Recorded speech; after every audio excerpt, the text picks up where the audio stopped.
Tunisian victory stands as concrete and definite evidence that the fighting services of three great countries can be combined in effective operations.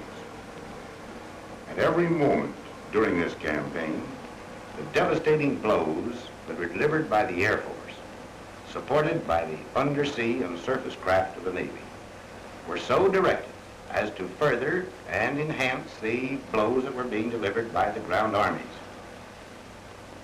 As the campaign progressed, the supplying of these troops by the enemy became more and more difficult. This was due to the power of the Air Force and the Navy. The efforts along this line were redoubled as each crisis of the battle approached. The land forces, of course, were vitally concerned with the amount of supply, the amount of reinforcements that were coming into the area each day. Their attacks were so timed, and the attacks of the Air Forces were so timed, that the maximum effect was produced upon the enemy at all times. General Eisenhower has mentioned the devastating attacks of our aircraft as one of the major factors in the Tunisian victory. Here are planes of the Northwest African Strategic Air Force, and this is a brief record of the part played by certain groups in that Air Force. The 321st Bomb Group used native labor to help fill the tanks of its B-25s. The final phase of the campaign, with stepped-up operations, made increasing demands on supplies, personnel, and equipment. Successful operations depend first on good maintenance. The cooperation of every crew in this group starts right here on the ground. These planes have to be ready on time. That means plenty of pressure on the ground crews who repair and keep these ships in fighting trim. It means trained crews who know their jobs. It means extra hours of work, plenty of cooperation, good organization, teamwork.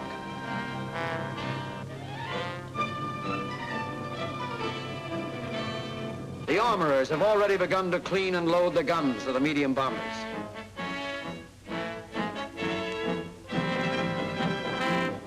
The ammunition is checked and fed into turret and waist guns. Our ordnance crew arrives and begins to bomb up the B-17s.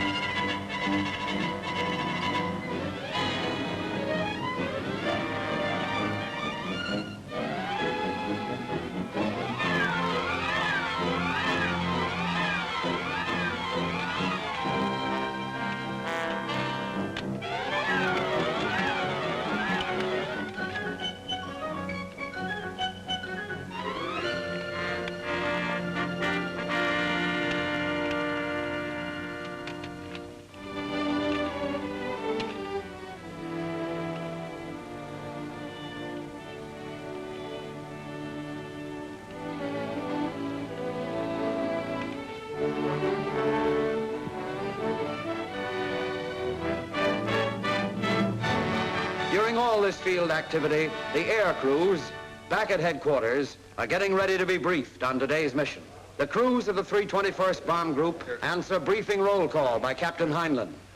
Among those present were Lieutenants Bruce Stouts, Here, Hamilton Brinkley, Here. and Charles Failing. Here. St. Clair. Here. Hartzell. Here. McGowan. Langgrove. Steinman. Lundgren. Captain Malcolm Haven briefs them on today's target. The target for this afternoon is Mature, the place that you so successfully bombed just 3 days ago. It's an easy target to find. It's a straight run on from Souk el-Chemist, where you pick up your escort of P-40s. It's about 63 miles from this point here. You should have no trouble with heavy flak until you reach the target area of Mature itself. Colonel R.D. Knapp. Gentlemen, bombing this town of Mature that we hit several days ago, and hit fairly well, as you see from the photographs of the town before and after striking. It was very important to keep your tight formation. And any trouble you get into in this area is more apt to be from the enemy pursuit than from the ground flag. In another headquarters, Captain W.P. Saunders. Gentlemen, This mission today is just a part of a well-organized plan to prevent a successful evacuation by the enemy. Our government is furnishing you about $10 million worth of equipment in order to do a good job. From all available information, we estimate that there are about 50 enemy aircraft, mostly Me-109s, on this aerodrome, in addition to 35 transports, largely Ju-52s. Now, these transports are at the present time furnishing a large part of the enemy's supplies, and in addition, of course, will be used in any evacuation move. Now, your job today is to see that these particular transports are not available tomorrow. Colonel Donovan. This is a 101 raid for the 97th today, and let's make this second 100 as destructive as we've made the first 100. Now, we've got these bastards on the run here. Let's keep them on the run, and let's mow down all the air power that they have. Take time tick now. Coming up on 10:16, 15 seconds to go.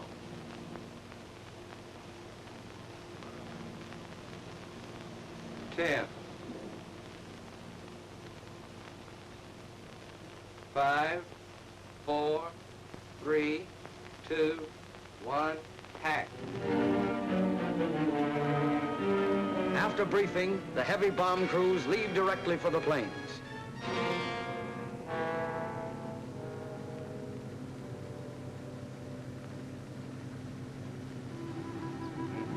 About the same time, crews of the 321st Medium Bomb Group start for their planes in jeeps.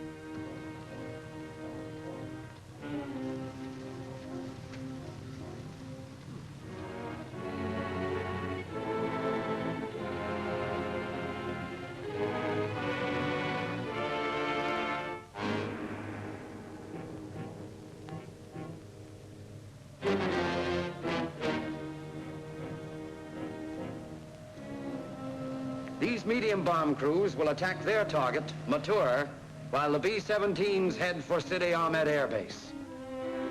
The truck from 97th Group Headquarters arrives and drops the crews off along the line of B-17s.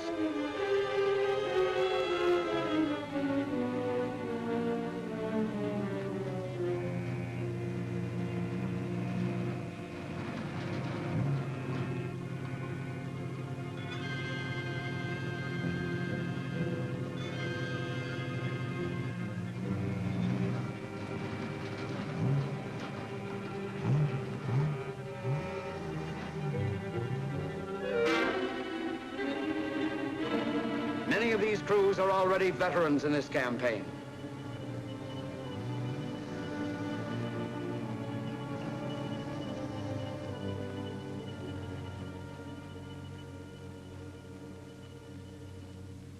At this time, the Northwest African Strategic Air Force was moving toward the big final push.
fact, hits were scored on the airfield. City Army.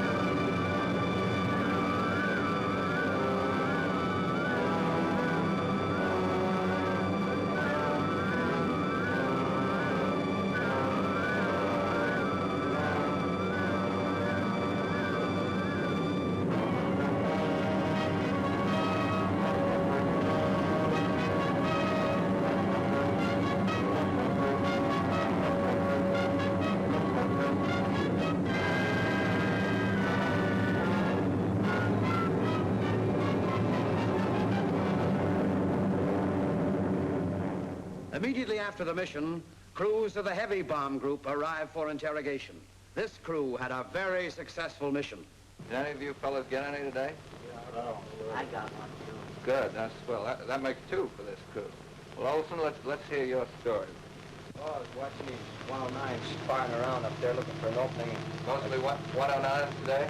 There was a couple of potholes in there, too. And there's one peeled off at about 1,000 yards out, a couple hundred feet above us. Come in at about 8 o'clock. He was high, you say? Yeah, about 200 feet high. We started closing in, and I tracked him for a few yards and then started shooting.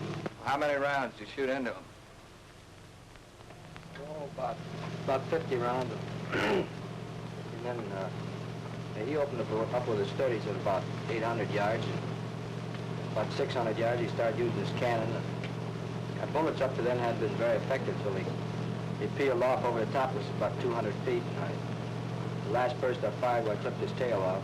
Got his tail off. The last I seen him, he started down. Did anybody see this? Yeah, I seen it. What'd he do, Little Wolf? I see his damn tail blow off, and he went down the steep dive and seen him crash and burst into flames.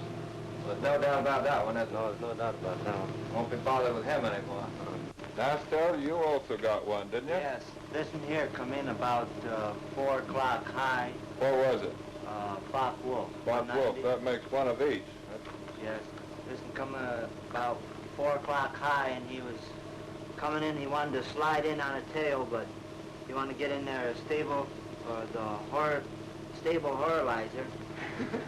Horizontal stabilizer? Yeah, the horizontal stabilizer, and he got in there, and he wanted to get in on a tail, but he got over too far, and Slipped over on. yeah, he slipped over about 500 yards, and I started shooting at him then. How close did he come to you? Well, he got about 200 yards within the guns, and then he went right straight down. And I called up the ball turret man. How many rounds you put into him? Oh, about 50, I'd say. Got 50 into him. The ball turret man saw him go down. Did you see him go down? Yeah, after Shorty called me up, I followed him down with my ball turret, and I raked him. He wasn't spinning or anything. I thought he might be faking coming up on our belly, so You got a few shots in him, too. I gave him a few good bursts, and he went straight down to a dive and hit the ground and exploded. That was a damn good raid. One of the B-25 crews wasn't so fortunate. Well, boys, I understand that mature truck was pretty rugged. Lieutenant Bem, did you ever get to the target? We got to the target. You did. Where was it that your engine was shot out, Lieutenant Holt? 2 minutes before we started.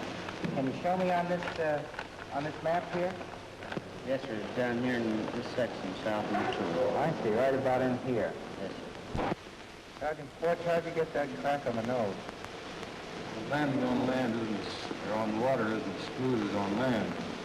I think one of the ammunition cans caught me in the nose when we landed. Joe, tell me, where did you land on the beach? About 5 miles south of Cape Negro. Oh, that's south of there. Oh, yes, sir. About how long were you all on the life raft? Well, from the time we all got aboard, approximately 3 hours before we reached it. Sergeant Uzelko, you're a gunner, aren't you? Yes, sir. What position? Third gunner, sir. Did you have any trouble getting out? No, sir, not too much. Where did you get out? Sideways gun.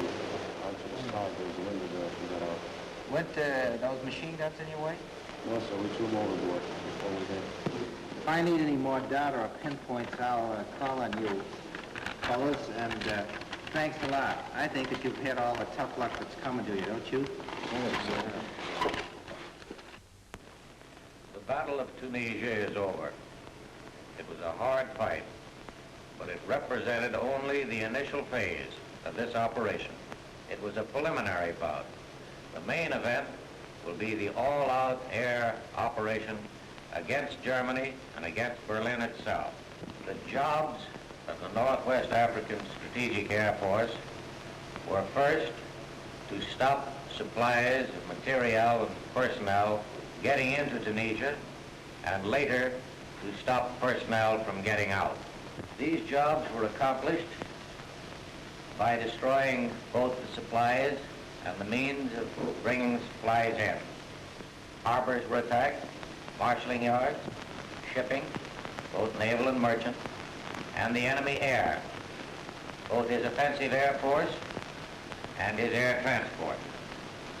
I want to take this occasion to congratulate and to thank the boys of the Northwest African Strategic Air Force for the job they have done. It's been outstanding. It's been a pleasure and a privilege to serve with them.